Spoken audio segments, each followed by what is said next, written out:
1 ঘন্টা, মাত্র 1 ঘন্টা, আর সেই 1 ঘন্টার মধ্যেই ডুবে যেতে পারে একটি শহর। ঘরবাড়ি, রাস্তা, জীবন সব কিছু ভেসে যেতে পারে মুহূর্তে। এটাকে বলা হয় মেঘ ভাঙা বৃষ্টি।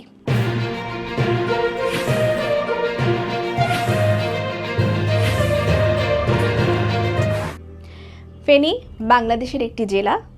সম্প্রতি জেলাটিতে মাত্র 1 ঘন্টায় রেকর্ড করা হয়েছে 126 মিলিমিটার বৃষ্টিপাত। ফলাফল, রাস্তায় পানি, জনজীবন বিপর্যস্ত, হঠাৎ বন্যার মতো পরিস্থিতি। অনেকে বলছেন, এটা কি মেঘ ভাঙা বৃষ্টি? উত্তর, পুরোপুরি নয়, কিন্তু খুব কাছাকাছি।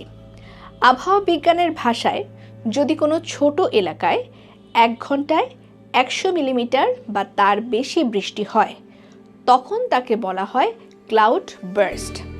অর্থাৎ একটা ছোট জায়গায় হঠাৎ করে আকাশ যেন ভেঙে পড়ে। আর এই ধরনের ঘটনা সবচেয়ে বেশি দেখা যায় পাহাড়ি অঞ্চলে, হিমালয় অঞ্চলে, উত্তর ভারত এবং পাকিস্তানে। এটার কারণ, আর্দ্র বাতাস পাহাড়ে ধাক্কা খেয়ে উপরে উঠে যায়, যাকে বলে অরোগ্রাফিক লিফট। চলুন একটু সহজভাবে বুঝি।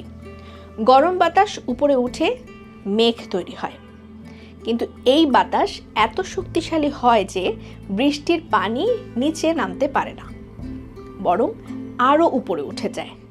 আর এর ফলাফল, মেঘের ভেতরে পানি জমতে থাকে, মেঘ ভারী হয়ে যায়। একসময় মেঘ আর ধরে রাখতে পারে না, আর তখন একসঙ্গে সব পানি নিচে নেমে আসে। আর এটি মেঘ ভাঙা বৃষ্টি। কারণ এটা সময় দেয় না, হঠাৎ অত্যন্ত অল্প সময়ে অসংখ্য পানি নিচে নেমে আসে। আকস্মিক বন্যা, ভূমিধস, অবকাঠামো ধ্বংস, মিনিটের মধ্যে একটি এলাকা সম্পূর্ণ বদলে যেতে পারে। বিজ্ঞানীরা বলছেন, এই ধরনের ঘটনা বাড়ছে। কারণ বৈশ্বিক উষ্ণতা একটি গুরুত্বপূর্ণ তথ্য বলি। প্রতি 1 ডিগ্রি সেলসিয়াস তাপমাত্রা বাড়লে বাতাসে আর্দ্রতা প্রায় 7% বাড়ে। মানে হলো আরও বেশি পানি জমা হয় আকাশে, আর যখন সেটা নামে তা হয় আরও ভয়ঙ্কর। দক্ষিণ এশিয়া বিশ্বের সবচেয়ে ঝুঁকিপূর্ণ অঞ্চলগুলোর একটি। বাংলাদেশ, ভারত, পাকিস্তান সব দেশই এই ঝুঁকির মধ্যে।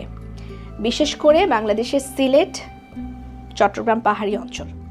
2013 সালে কেদারনাথে এক ভয়াবহ বিপর্যয় হয়, 6000-এর বেশি মানুষ মারা যায়। এটি ছিল মেঘ ভাঙা বৃষ্টির অন্যতম ভয়ঙ্কর একটি উদাহরণ। বর্তমানে বিশ্ব উষ্ণতা বেড়েছে প্রায় 1.2 ডিগ্রি সেলসিয়াস। আর এই ব্যাপারে বিজ্ঞানীরা বলছেন, যদি এটা 3 ডিগ্রি সেলসিয়াস হয়, তাহলে এই ধরনের ঘটনা আরও ভয়াবহ হবে। তাহলে কি কিছুই করার নেই? আছে। ঝুঁকিপূর্ণ এলাকায় বসতি কমানো, আগাম সতর্কতা ব্যবস্থা, জলবায়ু সহনশীল অবকাঠামো, আঞ্চলিক সমন্বয়। কারণ এই সমস্যা এক দেশের না। আকাশ যখন ভেঙে পড়ে, তখন মানুষ খুব ছোট হয়ে যায়। কিন্তু সচেতনতা আমাদের সবচেয়ে বড় শক্তি হতে পারে। আপনার এলাকায় কি কখনো এমন বৃষ্টি হয়েছে? কমেন্টে জানান আপনার অভিজ্ঞতা।